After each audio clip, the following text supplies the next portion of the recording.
ของแท้เลยนี่ บางคนเนี่ย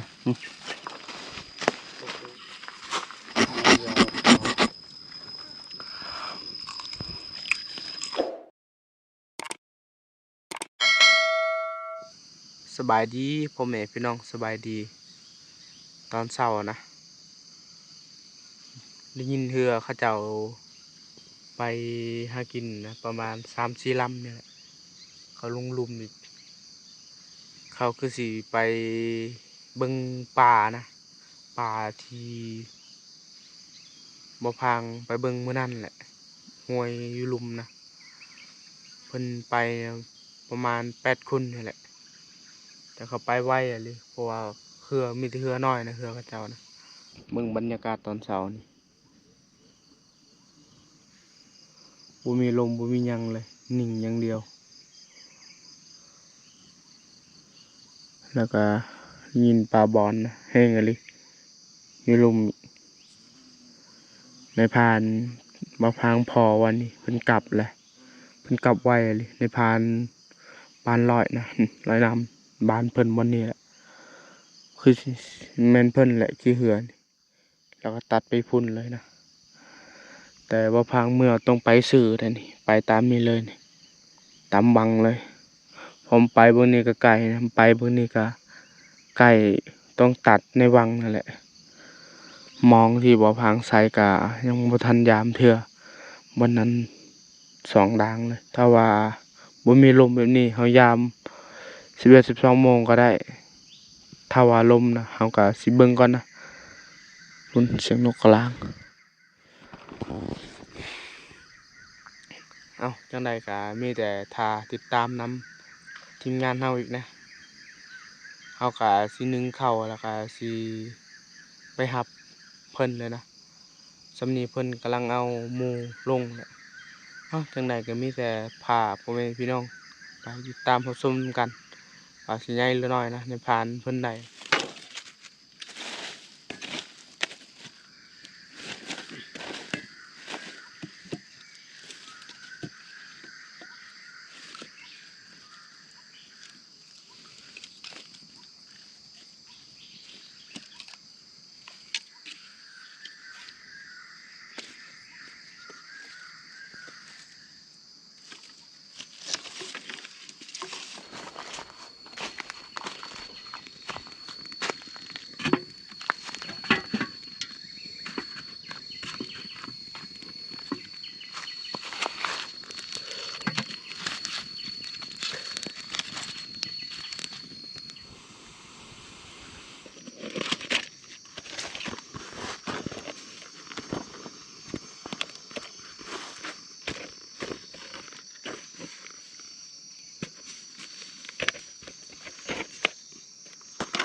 เต็มติบเลย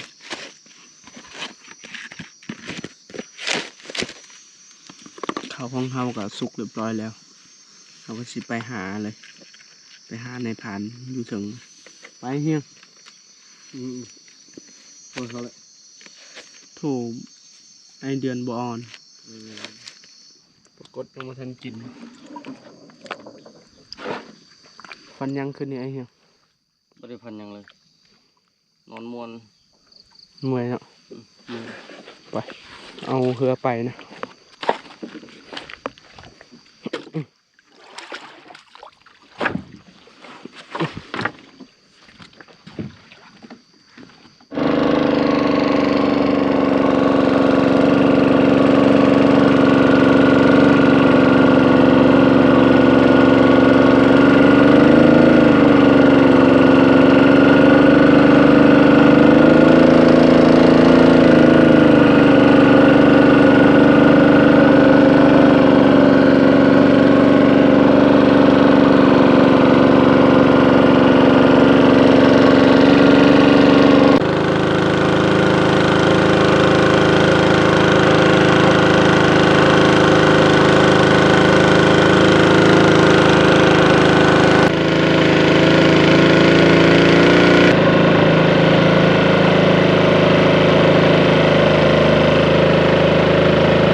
ดู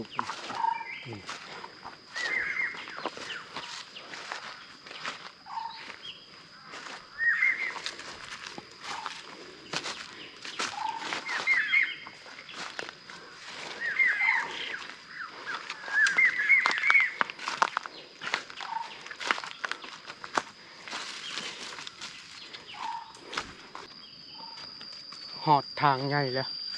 เขาก็สิไปตามทางใหญ่เลยพูดตัวนี้นะมาพังไปตอนมาพังยังบ่ทันเฮ็ดสองนะตอนมาพังยังน้อยนะไปน้ำไม่เฮียบแล้วก็ไอ้ดองนะพูนี่เพราะว่าไปช่วงนั้นก็มีแต่สายกลับแหละ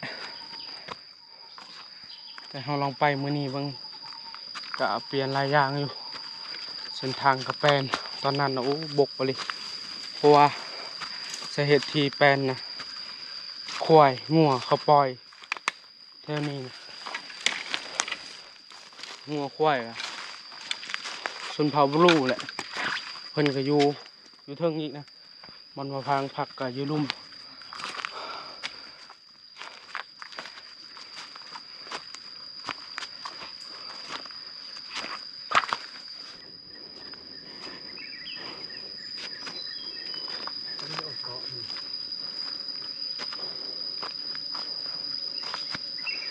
ใหญ่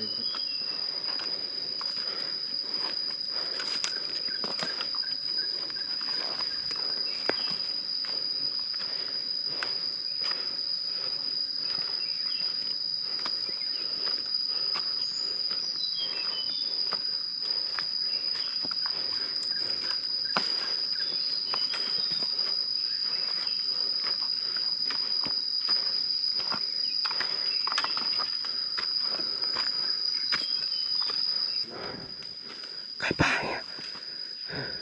ไก่ป่า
ได้ยินเสียงทีมงานเขาเอิญแล้วนะ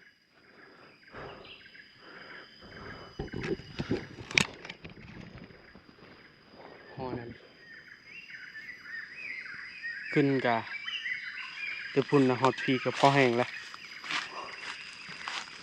อ่า บ่ได้พักแล้วนะเฮา แม่น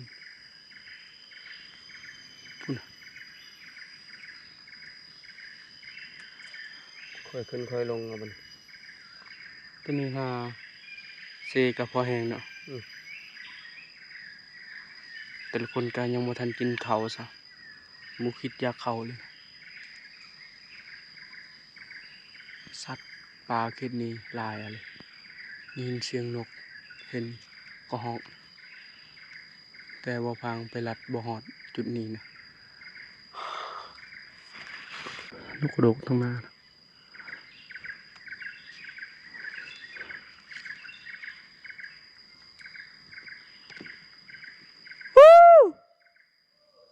พุ่นให้เดินลงมาเลย แล้วก็ลงมาเลย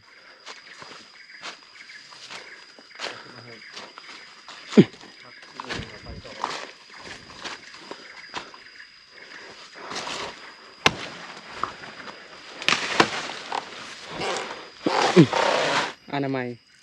ทางลงเขาก็สิห้ามทางนี้แหละว่าทางนั้นบก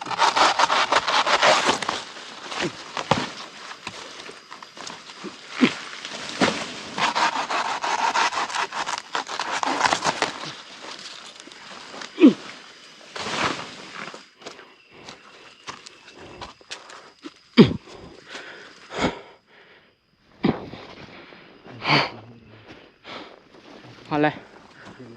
ยังลงมา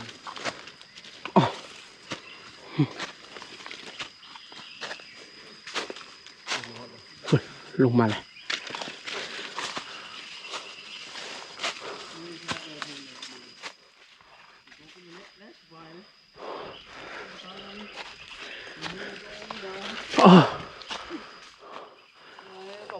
คุณนะทีมงานเขาโอ้ใหญ่อยู่เลย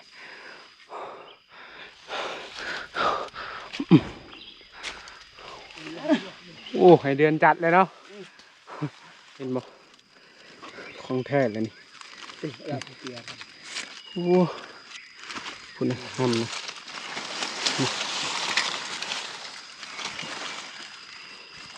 ปันรับสบายดีนี่ได้เห็นติ๊กโตเมื่อยกินข้าวแล้วบ่นอนเลยคืนนี้บ่ไปการกินข้าวแล้วยังกินบ่กินแล้วก่อนคืออาหารกะปิ้งให้เรียบร้อยเลยโอ้หมานเนาะประมาณติ๊กโตจะเห็นตัวหนึ่งนี่แหละตัวหนึ่งมันมาเป็นพุงบ่มันมาหลายตัวบ่หรือว่าตัวเดียวนี่บ่ตัวเดียว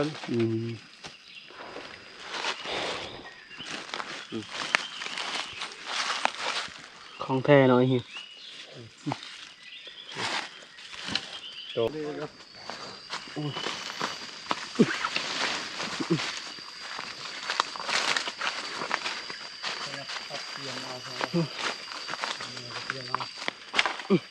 lebar din ako pa ingin lebar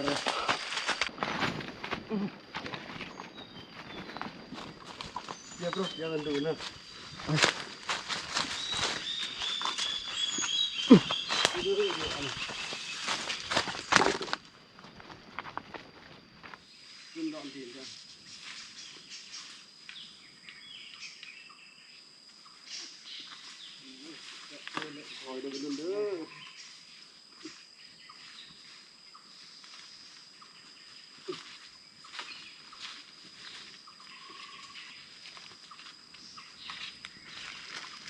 Còn luôn đưa luôn để chơi lon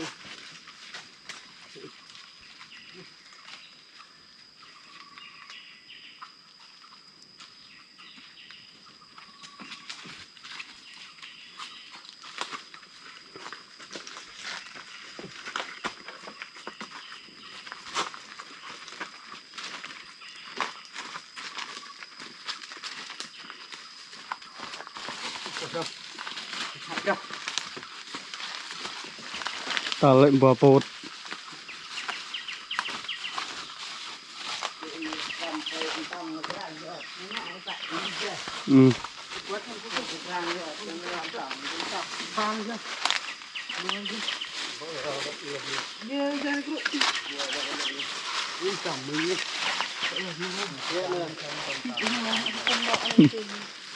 Apa ini apa? Yang dari rumah. Yang dari bro. Kontar na.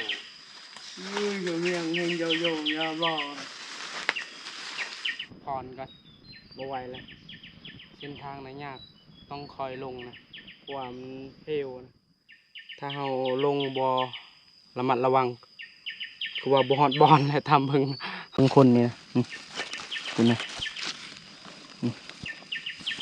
โอ้เห็น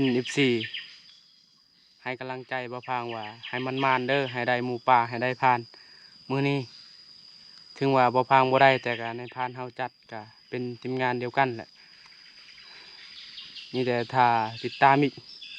ว่าเฮาเฮ็ดแนวใดกินนะ มาไม่ได้เปียกเลยลูกเราเป็นลูกเรียนจริงจะต้องเลยบัวซาข้างในอีกจะมันก็คือต้องแบบแห้งเจาะไปอ่ะโอเคอ่ะดูเป็นตัวเองเลยเยอะเพียงนะครับเยอะเฮียเนี่ยใจนะเนื้อวุ้นไหนกับลุงฟังก็ได้ที่บาเดนเลย ยืดเกซอก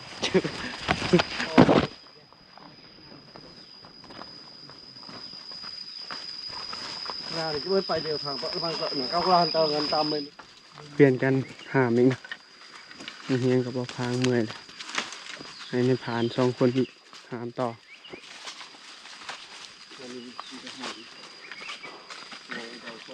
ไหวบ่ไอเดือน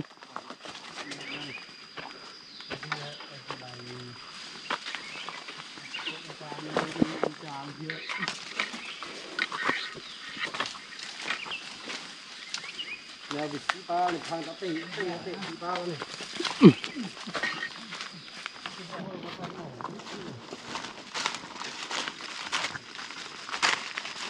rồi đó người đấy điện rồi nhưng mà con bệnh này tập tỏ thì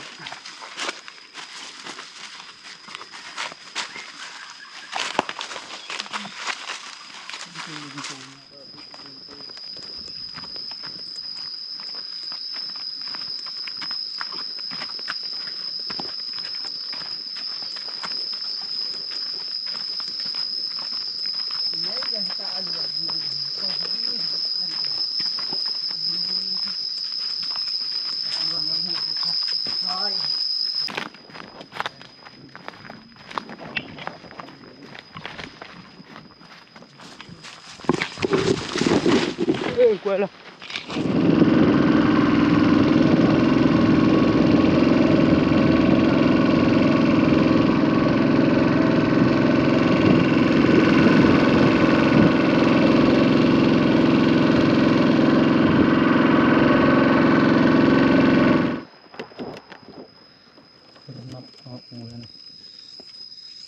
thế vô đâu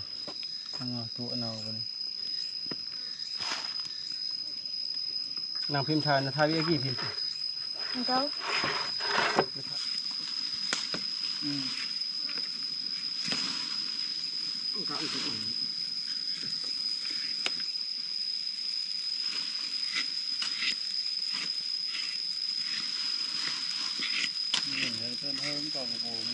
tầng rạng yên hả tôi lên đàn chảy yên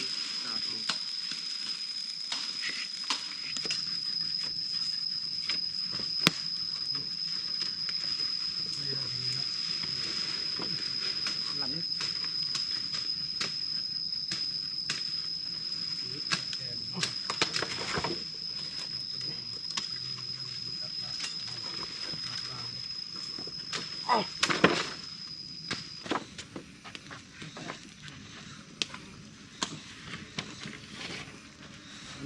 mày này đây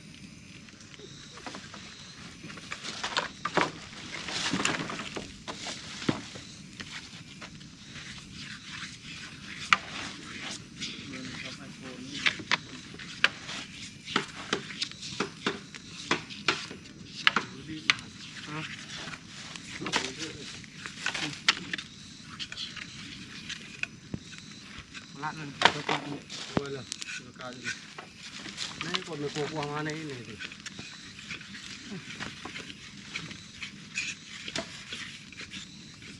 mình lên thằng đâu tạo lên này ชุดเยี่ยมuntukทำนี่ก็ตัด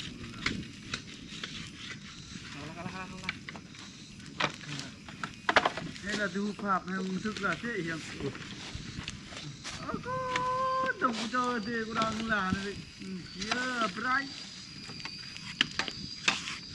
มืดตราแต่ว่าน้ำปลาการน้ำเดียมปลาไปที่ว่าวินด้วย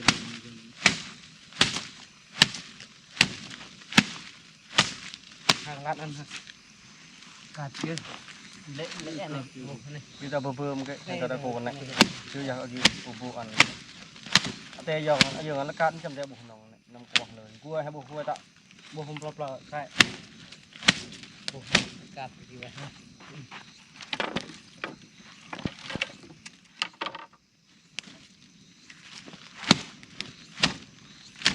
เห็ดแก้วก่อน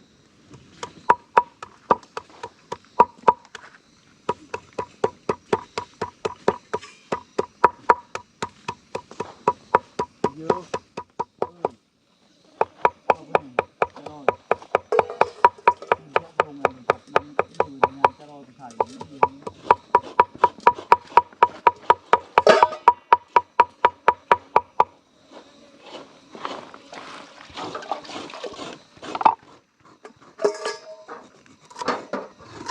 โดนละแกโดน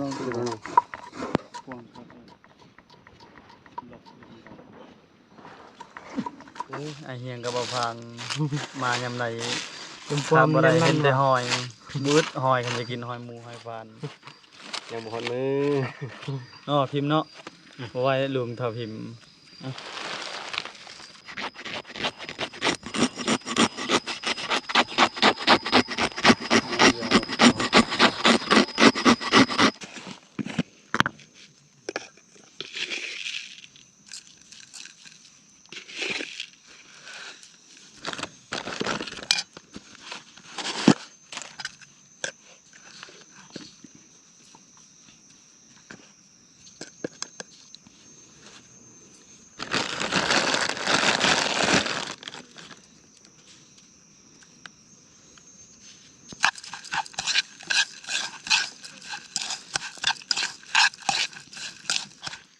เรียบร้อยแล้วแก้ว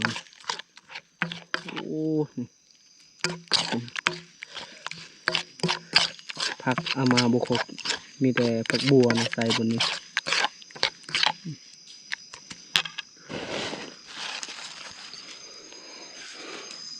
ไม่เคยทำเรียบร้อยเด็กนางกาไปได้ระบบเรียนมีชุดการหามแป้งดอกแกหามดีอันนี้นะเอาก็มีการหาม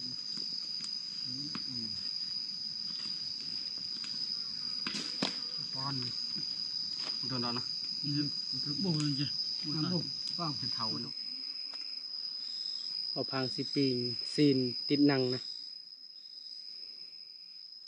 ตามตอนมีแต่ตอนใหญ่ๆเลย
ทุกเดียวเนี่ย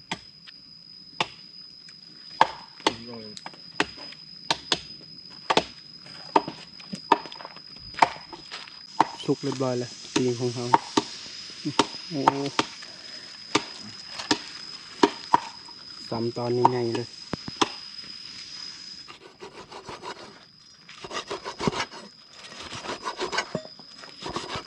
ตอนนี้ไงเลยเชิงเบอร์ไปแล้วตัวนี้เล็ก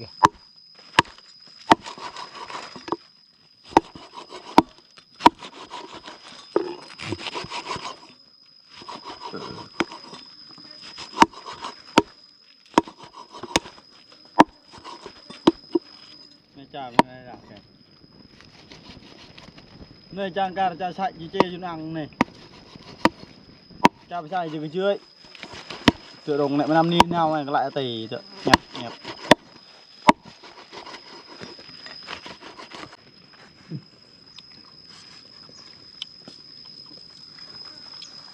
ชิมมึงก่อน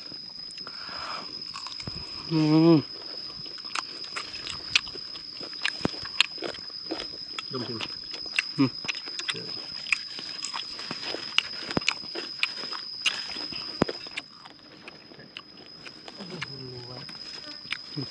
ได้ป่ะ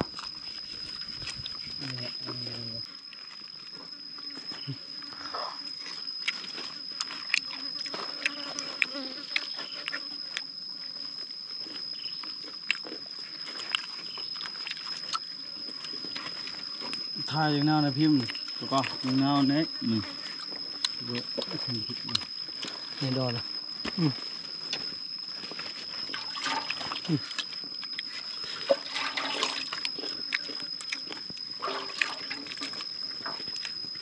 แซ่บป่ะ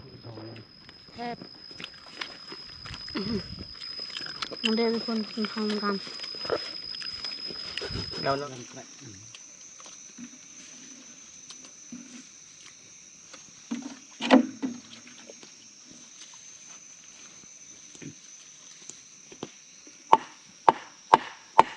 เวลาบอก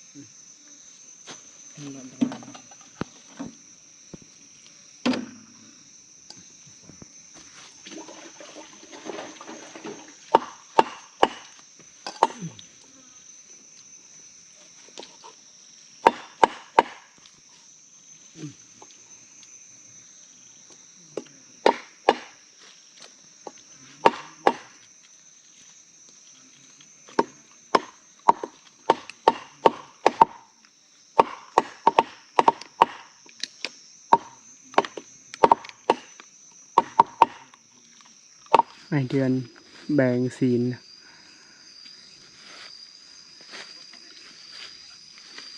มันนั่นนะข้างในแล้วก็กระดูก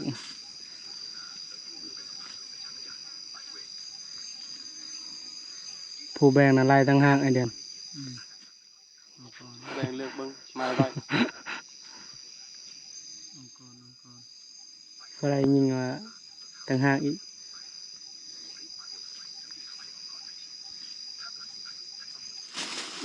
ก็ยืงมันปักหัว ไม่ดอก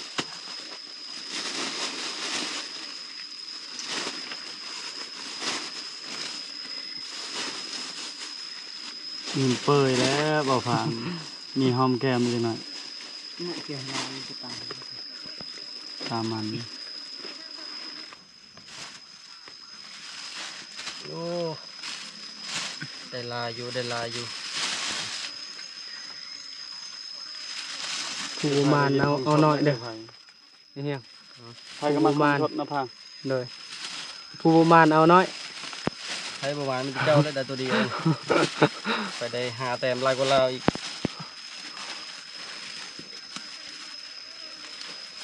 ประมาณจักโล 2 โลไปหรือ3 โลนี่แหละ 2 โล 3 โล 5 โลเนาะ ดมกระดูกก็ได้บ่พิมพ์ก็ได้2 ฟุตเลยไม่ได้พิมพ์นี่เบิ้งนี่อันนี้ก็ฟุตหนึ่งนี่ก็ฟุตหนึ่ง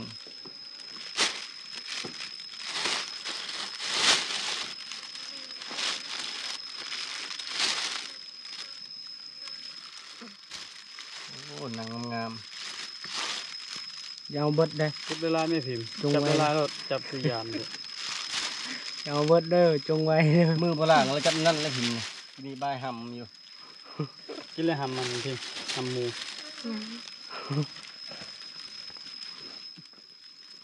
แบ่งอาหารเรียบร้อยแล้วมื้อนี้นะเฮาก็สิพาทีมงานกลับบ้านกับซ่องนะเพราะว่าม่านแล้ว